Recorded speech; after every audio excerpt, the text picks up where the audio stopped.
let us continue our discussion on Hr 180, Strategic Human Resource Management.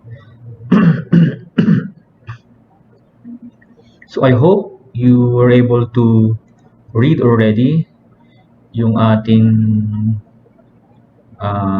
learning material na na-upload sa MBLE. So I hope you are able to look into it already, read about it, so that we could fast track our discussion.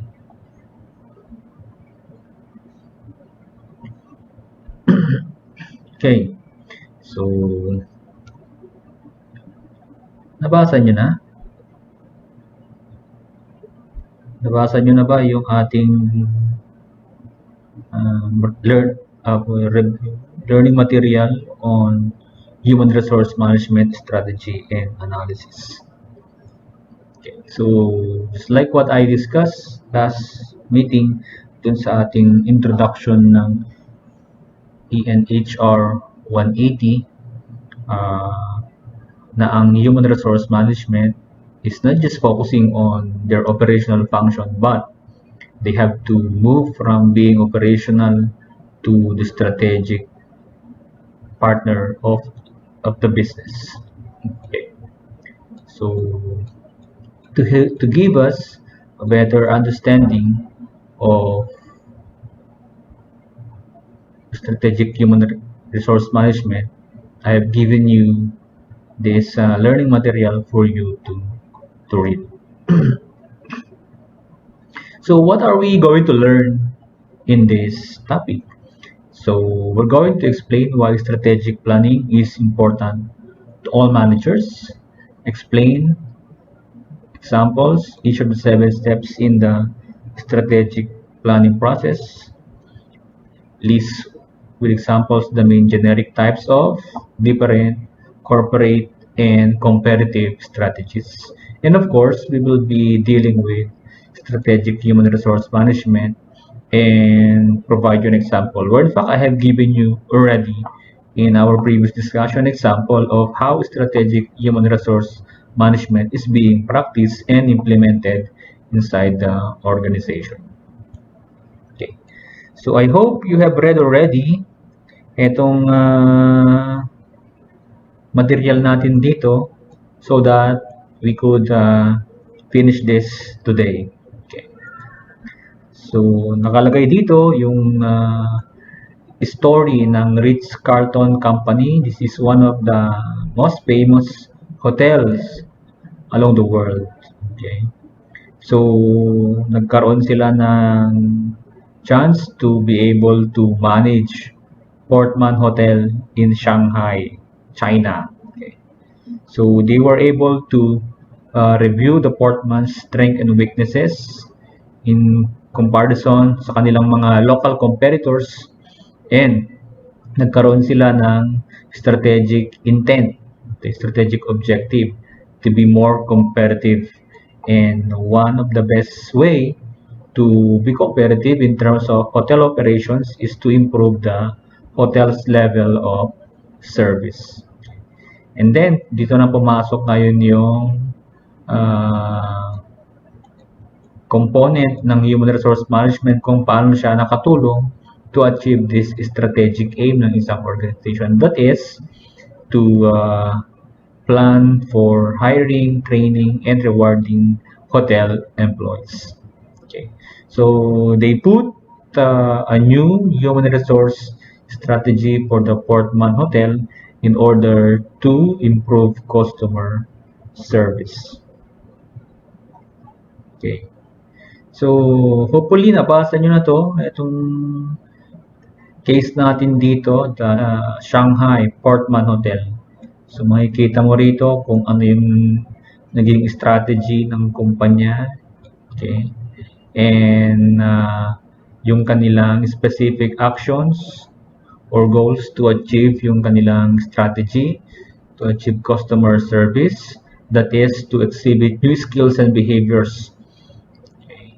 So in order for the organization to exhibit new skills and behaviors towards customer service, towards treating and responding to their guests.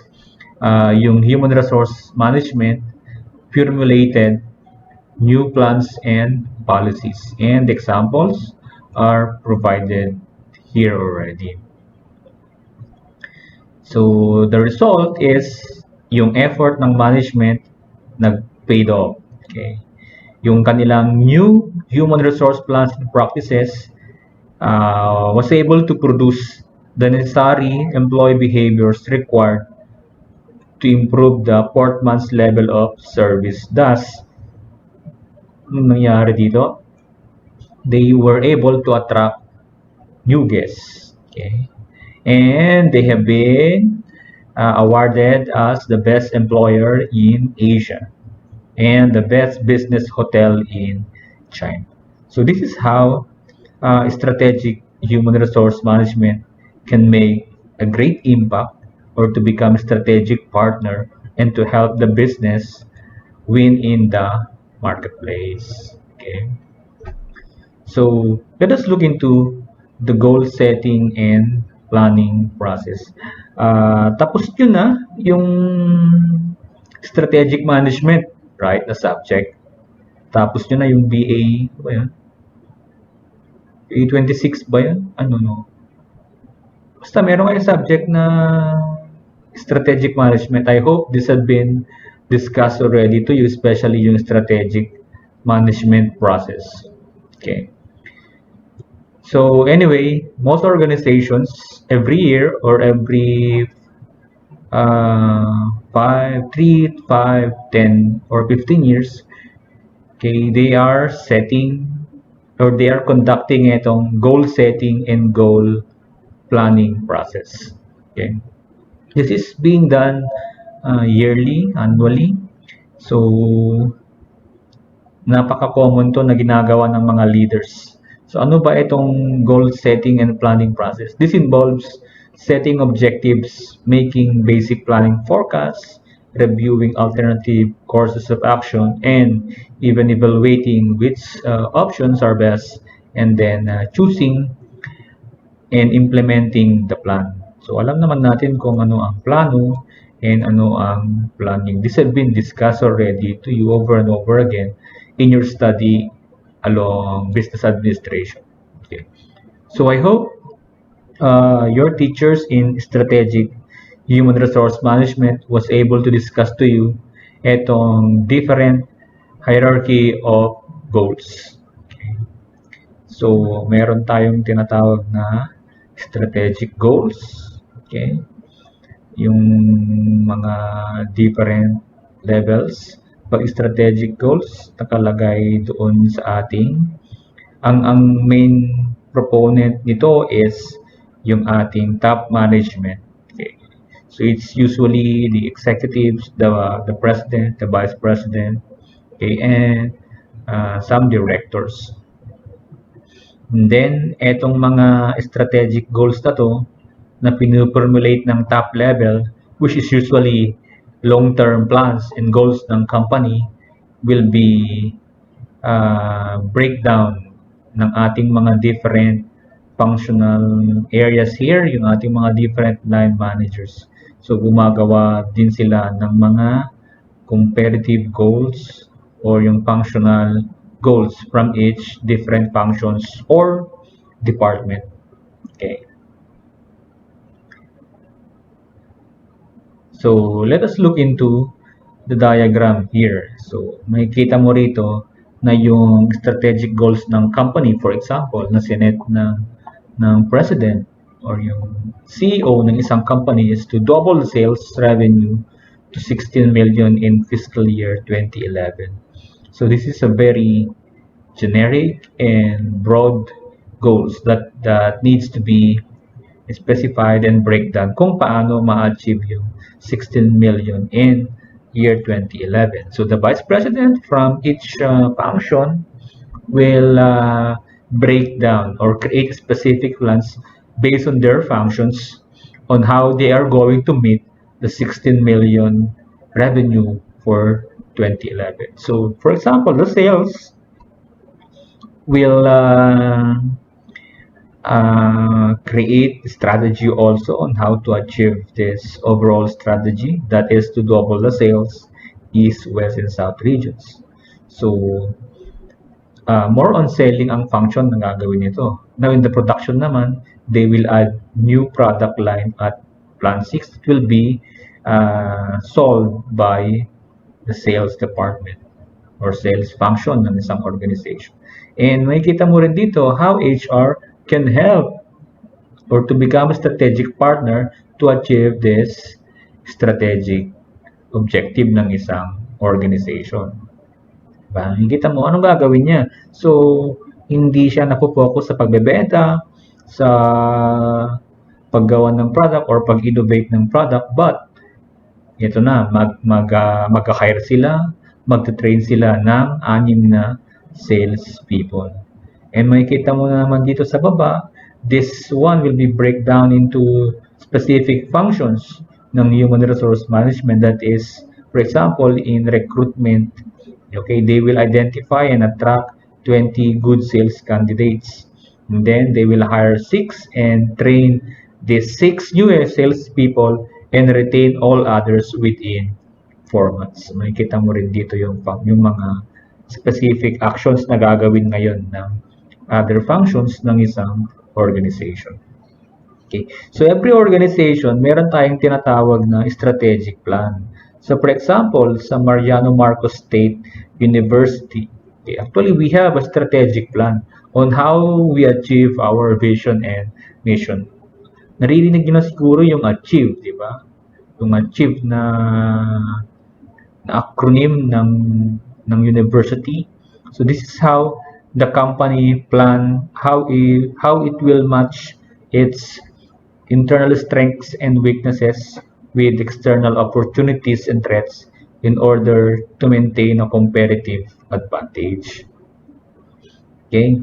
So parang during the strategic planning, the question that is being asked are these two. Where are we now as a business? And where do we want to be and how we should get there? Okay. And then the manager formulates specific HR plans to take the company from where it is now to where he or she wants it to be. Okay. So normally, this strategic planning process will follow the strategic management approach. Hopefully, this have been thoroughly discussed sa inyo in your strategic management subject. So ano ba ang definition ng strategic management? Is the process of identifying and executing the organization's strategic plan by matching the company's capabilities with the demands of its environment. Okay. So if we look into this diagram, this is the strategic management process. I hope na napag-usapan nyo na to, discussion na to ng mas maayos, ng mas detailed sa subject ninyo na strategic human resource management. Okay? So, okay lang ba kayo dyan? Do you have questions? Pakilagay sa ating comment section if you have questions.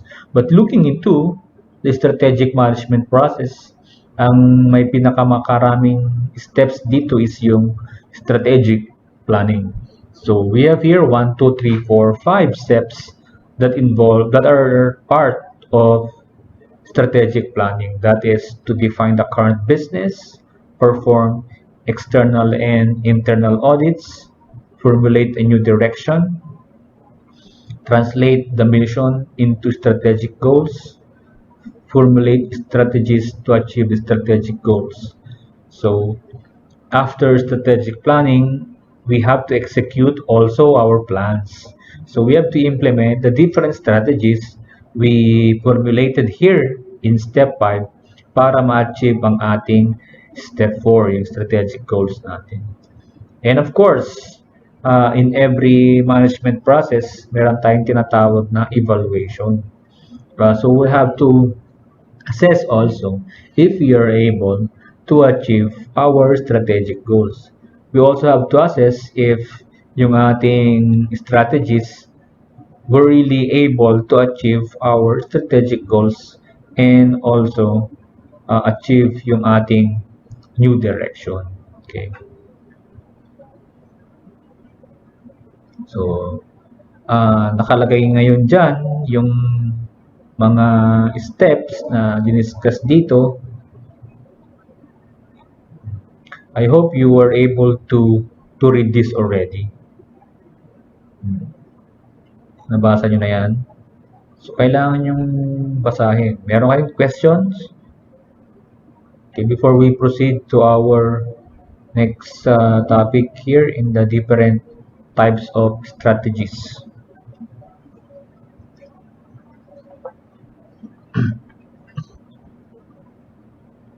Please ask questions.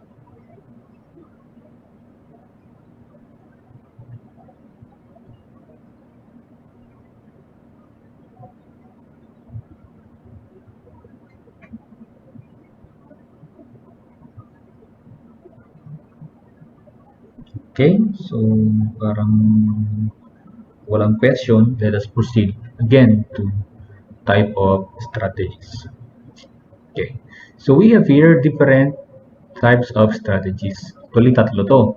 So, meron tayong tinatawag na corporate level strategy, business or competitive strategy, and susunod dito yung functional strategy from the different areas or functions of management.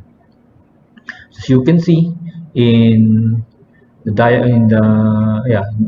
diagram, so the corporate level strategy will dictate what business are we in. It will answer the question, what business are we in? Okay. So ano ang ating vision and mission? Okay. And ano ang ating mga strategic goals? Okay. And the competitive strategy will answer the question, how will we compete? Okay. Kaya competitive strategy, kasi marami naman kayong mga competitors or other organizations na nag-offer din ng product or services ninyo. Okay. So how are you going to compete in order for you to win in the marketplace? And then we have here the last level, we have the functional strategy. So each department and also each function ng management, especially marketing, sales, production, and ang focus natin, HR, dito tayo, how do we support the business competitive strategy?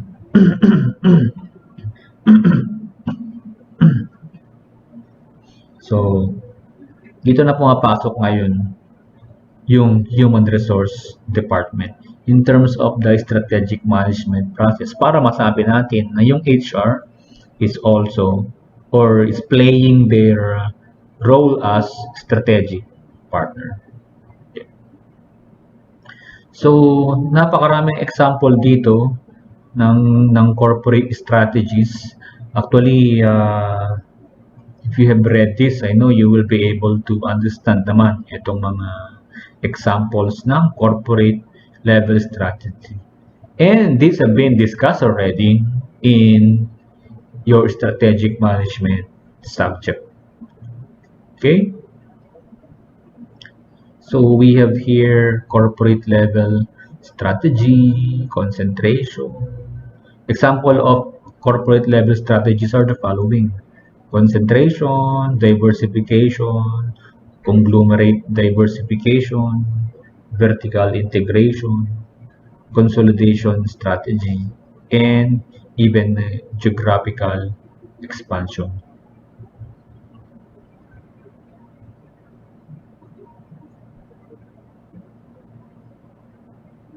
Guys, natapos nyo na yung strategic management na subject.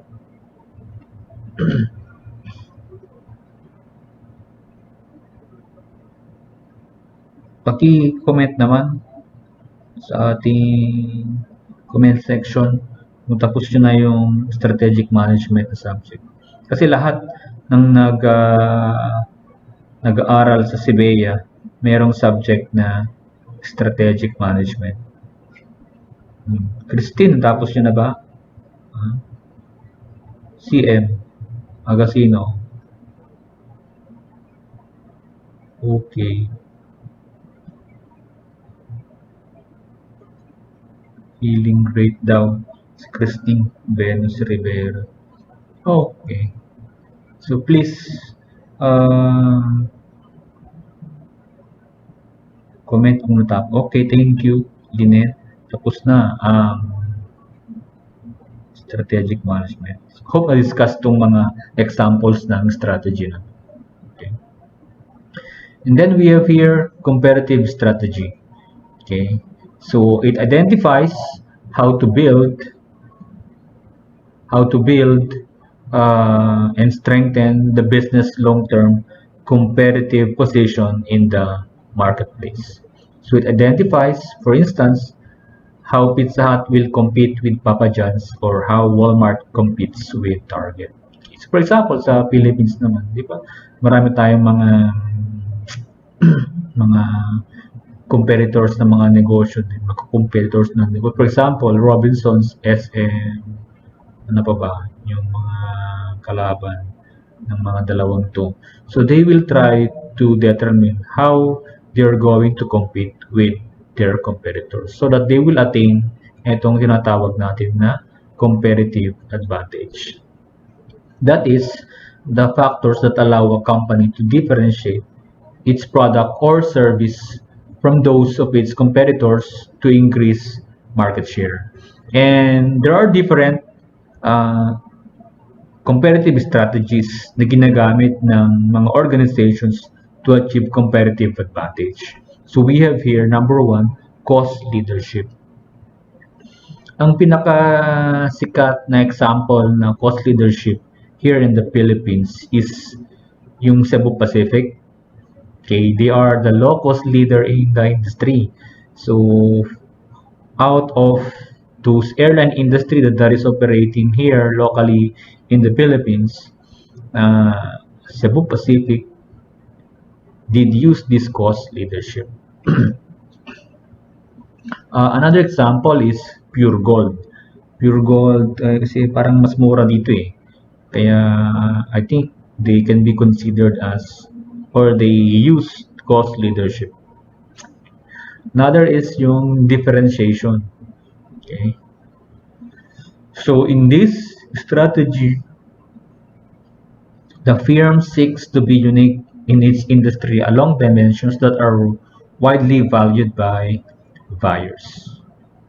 Okay. So example dito yung Mercedes-Benz. Ano pa ba? Volvo. Okay, I hope na-share to ng teacher ninyo sa strategic management. And lastly, we have here the focusers. Okay.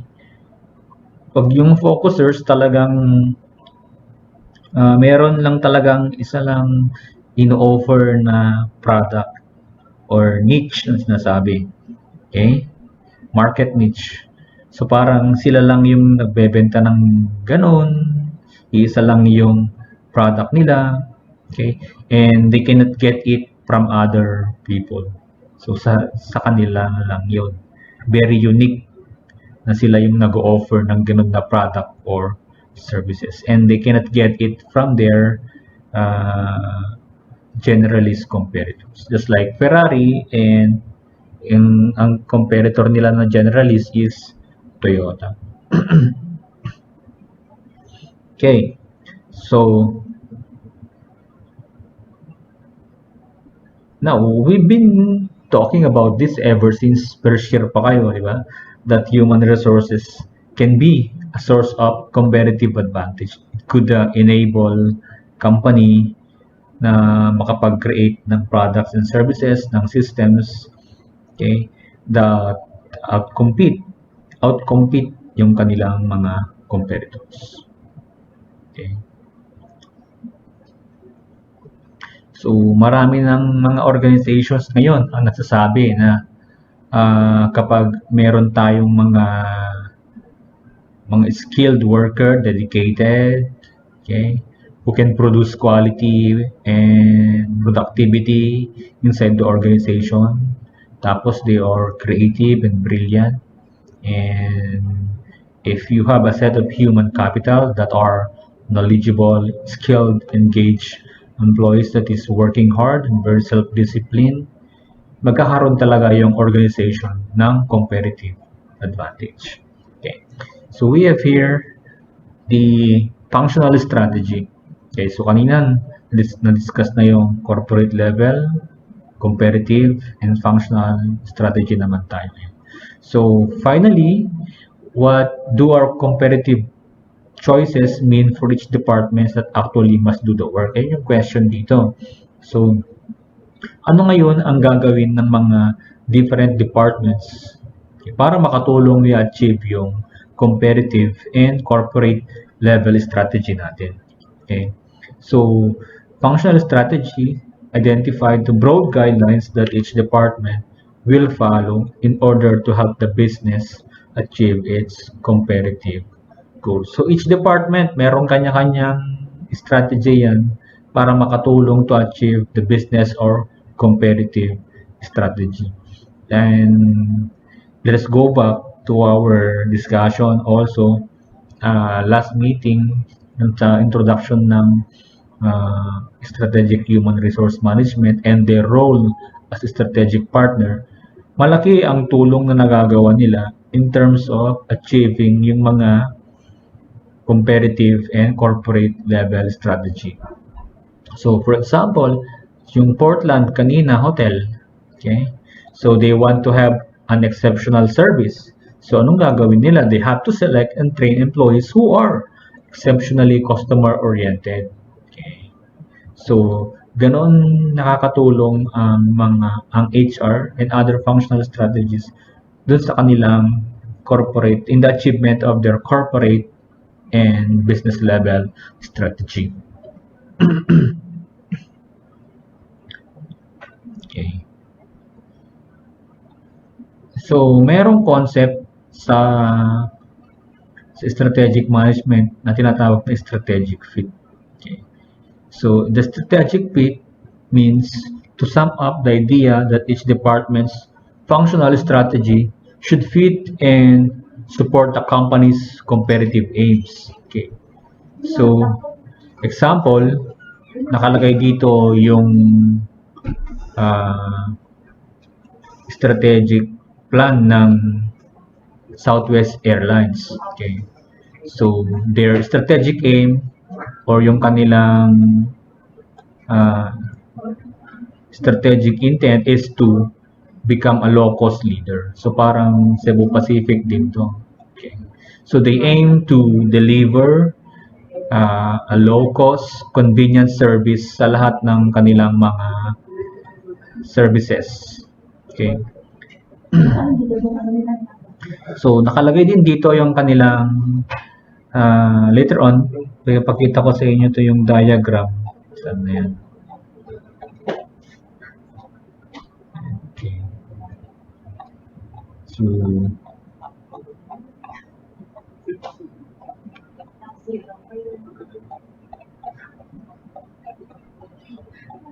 okay. Let's look into the strategy map ng Southwest Airlines. Okay. Kita ko sa inyo. Okay. Makikita nyo itong strategy map for Southwest Airlines. So, ito yung kanilang new strategic direction. Okay. So, how are they going to achieve this one? Okay. So, we have here yung kanilang strategic financial result, profitability. Okay. And nakalagay na ngayon dito yung kanilang customer base results. So they are required to produce the desired strategic and financial results. Okay.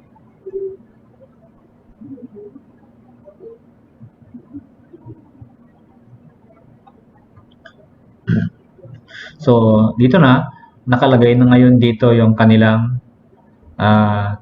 business level or competitive strategy, which is to fly fewer planes, minimize meals and frills para wala masyadong babayaran yung mga customers nila. And then, minimize plane turnaround on the ground para on time yung kanilang mga flights. So, these competitive strategies will attract more customers para makatulong or to increase their revenues to be more profitable. And from this competitive or business level strategy, na-achieve ngayon nila yung kanilang corporate level strategy. Now, paano ngayon nakakatulong ang human resource management? This is, ito na pumapasok kayo yung functional strategy kung paano nakatulong ang HR practices to achieve yung business level and yung corporate level strategy. So we have here, ang gagawin ngayon ng HR is to provide or to select properly that our employees are customer oriented, they are highly engaged in their work by providing different supportive and high performance HR practices. Okay, so let's proceed to ito, linking company-wide and HR strategies. Okay. So makikita natin in the diagram how HR can help in the achievement of the company's strategic plan and also achieve or help the business perform based on what they have set sa kanilang strategic plan or intention. Okay. So makikita mo dito on this side, so ano ang gagawin ngayon ng HR? Ano yung mga i-offer nila na basic policies that they will pursue to ensure that recruiting, selecting, training, appraising, and compensating employees will support the company's strategic plan.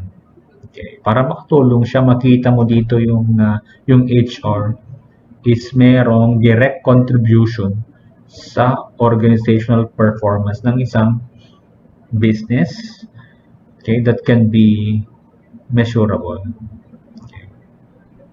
So to summarize how HR can help, okay, in the strategic plan of the organization, figure 3.7 would simplify kung paano nakakatulong ang HR policies and practices to achieve the strategic goals or aims ng isang business. Okay, so makikita mo rito what HR policies and practices punta sa taas pala. So ito yung pinaka-main, di ba? Na strategic goals or what are our strategic goals or aims. So meron kanya-kanyang vision, mission yan. Saka mga strategic plan and intent. Therefore, papasok ngayon dito ang human resource management by asking this question: what employee behaviors and skills do we need to achieve our strategic aims? Ano ba ang mga kailangan natin na competency?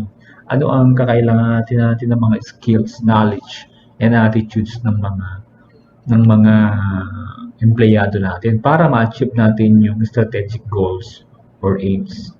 And then they will simplify that.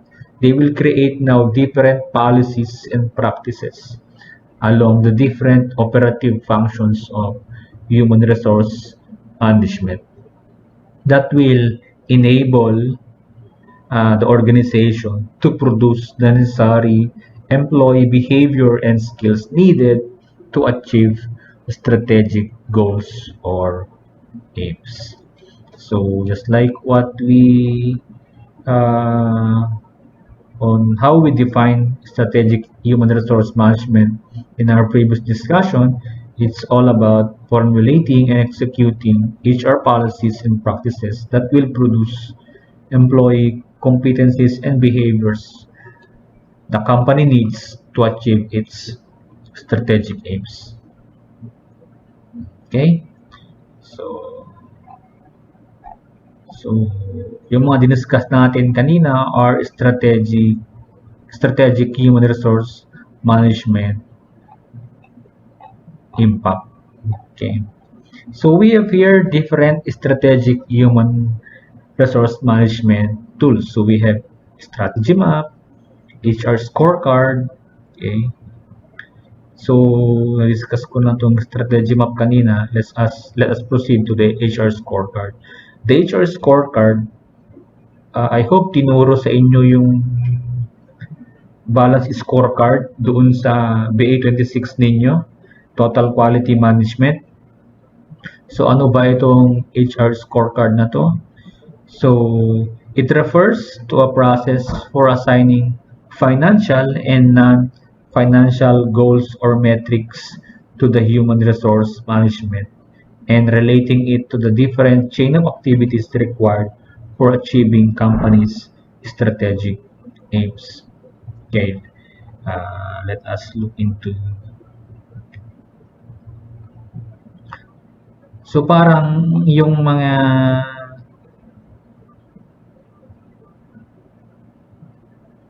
metrics na yan, yung mga way of measuring na yung mga HR functions natin ay measurable, na nakakatulong. Kasi minsan ang HR is napaka-vague in terms of yung computation kung paano ba nakakatulong sa financial performance ng isang organization. So, uh, yung mga saan ba para mas maintindihan din ito, yung mga type of metrics. Okay, ito mga scorecard na ginagamit. Okay, so this is how ito yung mga example Okay. So this is how many measures that is being included in human resource management. Okay. So kailangan meron tayong mga metrics na sinusunod para ma-quantify natin, ma-measure natin yung effectiveness and efficiency ng mga different HR activities na ginagawa ng isang organization so that we could quantify it and equate it also to financial performance ng isang organization. Actually, marami to. So these are just some of the examples na ginagamit ng Society of Human Resource Management in their human capital benchmarking report. Okay. So kung yung organization mo hindi gumagamit ng ganitong data, Diyos ko, traditional ng HR mo. So dapat ma-quantify natin, ma-measure natin kung effective and efficient ba yung mga different HR activities. So kailangan ng ganito. So hindi lang nag-hire ka tapos may na-hire ka na. No, you have to compute, for example, sa recruitment. Dito. Time to fill, baka napakatagal yan, 6 months ka, okay, na naghanap. Cost per hire, ilan yung nagasto mo. Kino-compute to para ma-determine talaga na yung mga ginagawa mo along recruitment is also efficient. Okay. So, kino-compute yan. So, these are examples of metrics or scorecard. Okay. Dito. Gumagamit din tayo ng mga dashboards. Okay, dashboards. Digital dashboards. So, what is a digital dashboard? It presents the manager with desktop graphs and charts. So a computerized picture for the company stance on all these metrics from the HR scorecard process. Okay, dashboard. Okay. So, yung mga example ganyan. Okay. Magamit tayo ng mga graphs. Okay? Para magbigay sa atin ng complete picture ng mga reports, ng mga scorecards na gusto nating makita at maintindihan at mapag-aralan. Okay. So don't worry, as we go on, we will be discussing all of this. So these are just overviews already of human resource or strategic human resource management. Okay. So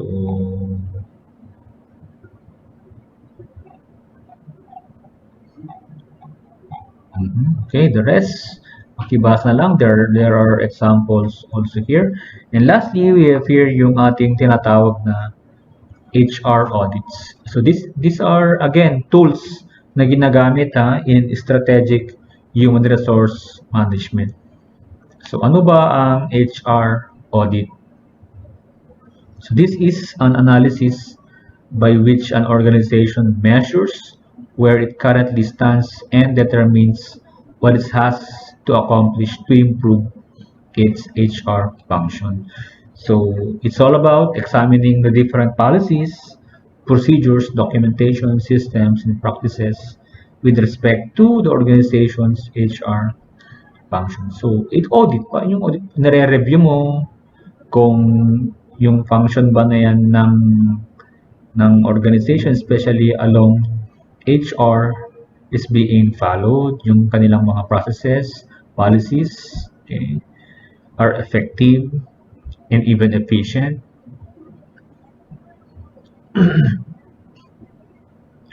So merong checklist yan na ginagamit. Okay? Saan na ba yan? I will show you next time example ng HR audit form, okay, or template. Dito.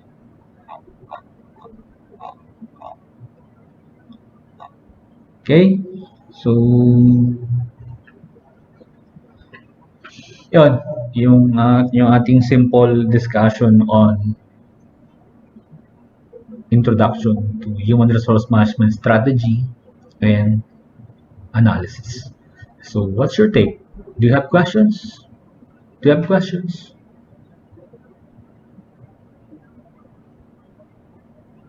Do you have questions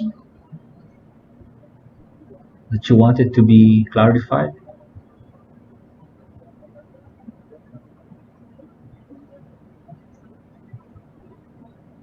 Meron ba?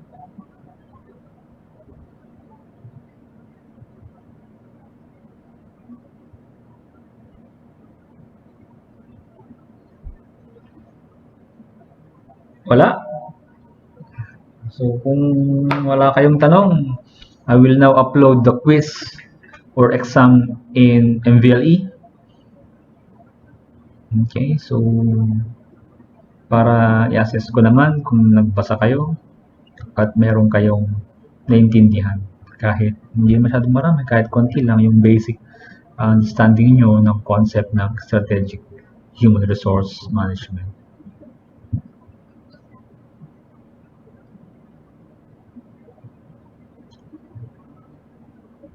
Okay, so kung wala kayong question, so thank you for joining me in our FB live stream for our class discussion. I hope nagkaroon kayo ng knowledge na na-gain sa strategic human resource management. Okay, so let's call it a day. Kindly look into your MVLE for quiz and assessment. Okay.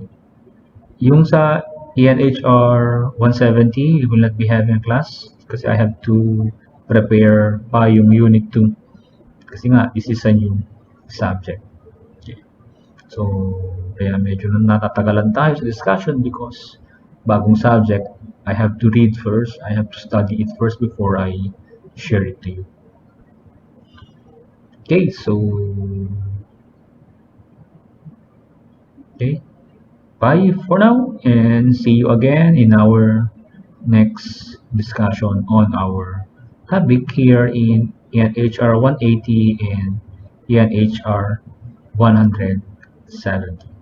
So God bless and don't forget to be curious, be kind, and be incredible. So thank you for listening. God bless and be safe.